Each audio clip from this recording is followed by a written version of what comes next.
In question. fact, Back I to you. want to talk about this in greater detail, especially as to why Dreamliners are now under the scanner. Because a couple of aspects that are now being looked into, especially with what the whistleblowers have exposed. Now, remember, it's less than a week after the first ever crash of Boeing Dreamliner in Ahmedabad. Multiple reports of mid-air glitch in the Dreamliners that have been reported across the globe, which was once considered the safest flight in the world. Let's take a look at some of these incidents that have been reported in the last 4 days itself. Now, this particularly is under the scanner after the June 12 incident that had been reported, Ahmedabad to London, the Air India flight that crashed. Unfortunately, 275 people lost their lives in this crash, and a lot of talk on Dreamliners. But remember, on June 15, that is yesterday, when a flight was on board from London to Chennai, it was a British Airways flight, and this flight had to return due to a technical snag. But the very fact that it is a Dreamliner, the very fact that the pilot said that we will not continue with this flight, we want to go back and land in London, is also the question as to why it is a Dreamliner and why is it that it could not travel across. And on the 16th of June, Hong Kong Delhi Air India flight that has once again returned due to a technical snag. Now, all these factors are being looked into, but the fact remains that it landed back in Hong Kong instead of traveling to its destination. I'd like to cut across to Group Captain Amit Rungta. He is an aviation expert joining us on the broadcast. Thank you for joining us on the broadcast this evening. Group Captain Amit Rungta, first up, why is it that this sudden attention and questioning the safety of Dreamliners is on the rise? These particular incidents that have happened and whistleblowers who have spoken about it, where is the fault line? All right. So, first of all, I was just watching your program and you spoke about the CVR and the FDR. Uh, I'll answer your question, but I'll just link it to that. So, the CVR basically is a cockpit voice recorder, which is going to have multiple channels, which records the conversation inside the cockpit. That's between the captain and the first officer, or if there's an observer in the cockpit. It records all the conversation that the cockpit is having with the ATC on a different channel. So it's happening concurrently on different tapes. It's recording all the conversation that is happening from the cockpit to the passenger cabin, that is, any announcements which are being made. And fourthly, it is recording the ambient conversation, which you may not be speaking into the mic. So something which is happening in the cockpit, any sounds, any signals going on. That would be the CVR. The FDR is actually much more accurate, which is a flight data recorder, where each and every data, there are literally thousands of data which are being recorded concurrently.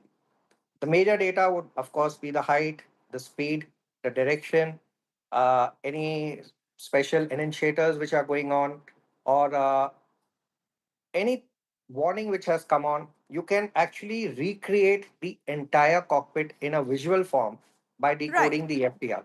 So, having said that, uh, pilots in India and the world over, I'll speak more about India because my experience is more here. The training is such that every 6 months, first of all, the initial training itself is very robust. And Right. you can fly only one type of aircraft at a time. So by one type means if I'm flying a particular aircraft today, say a Boeing 737 MAX, if tomorrow I want to fly an Airbus 320, which is in the same class of aircraft, but it's a Hmm. different aircraft, regardless of my experience, I have to do the full type rating. That is right from the technical books and the full simulator training, the full flying training, which we call the SLFs. And then after multiple checks, you get released. Just the way pilot training happens and each and everything that is happening in the cockpit is being recorded, every data is being recorded. Right. Similarly, the technical aspect of it, it undergoes multiple checks, every aircraft. So that means it is being checked in a particular way after a turnaround, a quick turnaround. That is the fastest thing. That is, you land at a particular destination and then you are moving for another destination. And that's a certain check. There are certain checks which are done at the end of the day, which are a Right. little more thorough. Right. And So if I could draw so, your attention back to the Dreamliners, because that is the particular focus right now, and the very fact that yes, ma'am, just all coming to your eyes on the question. evaluation of Dreamliners that are in practice across India. Why is that? So, anytime something goes wrong, it is, of course, correct to assess what went wrong. We are going about in that in every possible way. And so the Dreamliner, as somebody has already covered, is made by the Boeing company, which is one of the oldest aviation companies in the world. And along with Airbus, the largest two companies in the world. The Dreamliner is their latest product. The next product is in the medium haul category. This, so far, it has never had a hull damage. By a hull damage means it is damaged beyond economical repair. That means it cannot fly again. All the incidents that you're talking about, they are not really accidents. They are incidents where something goes wrong. The pilot assesses what has gone wrong. He has an option with this, snag in the aircraft. Can he continue to the destination, or is it more prudent to divert somewhere else? Or if he's just taken off, it may be more prudent to just come back. And hence, these things happen. I wouldn't say very often, but they happen fairly often. And we are regularly trained to deal with these things. A lot of these things are minor in nature, some of them are major in nature. And it is nothing special about a Dreamliner. All the 3, 4 incidents that we are talking about in a Dreamliner, they are happening regularly with all other types of aircraft too. And if you take out the data for any other aircraft, whether of this size or of a smaller size, similarly, there would have been diversions all over the world. When you can, ma'am, Right. you can I imagine. do get your point, but it is Yeah. particularly in focus after the Ahmedabad crash and the very fact that both these flights, the Air India flight and the British Airways flight, the fact that both these flights went back to its originating destination, be it Hong Kong, be it London, and the pilots chose not to fly to the final destination. Now, before I take my next question to you, I quickly want to share with you and for our viewers what whistleblowers who worked with the Boeing company have revealed over the past few years. Take a look at what I'm showing you on your screens. Now, Sam Solepur, who is a former Boeing engineer, had raised concerns about manufacturing shortcuts during 787 assembly process. He had also questioned the structural integrity which risked mid-air breakups. John Barnett, who was a former quality manager and he had died under mysterious circumstances, which later was said that he had died via suicide. He, remember, had highlighted safety lapses in the 787 Dreamliner program. He had also accused Boeing of using scrap parts during the assembly line, uncovered serious problems, especially with oxygen systems, which can be very, very dangerous on a flight and risk the lives of its passengers. Richard Cuvas, who is a former contractor, mechanic, Spirit Aerosystems, also working in this capacity, had said that substandard maintenance were in practice in the 787 Dreamliner. He had also complained about the improper drilling in forward pressure bulkheads. And similarly, Ed Pearson, who was the former Boeing manager, had flagged unresolved safety issues at Boeing and 787 program. He had raised bothersome pattern of issues with Boeing aircraft.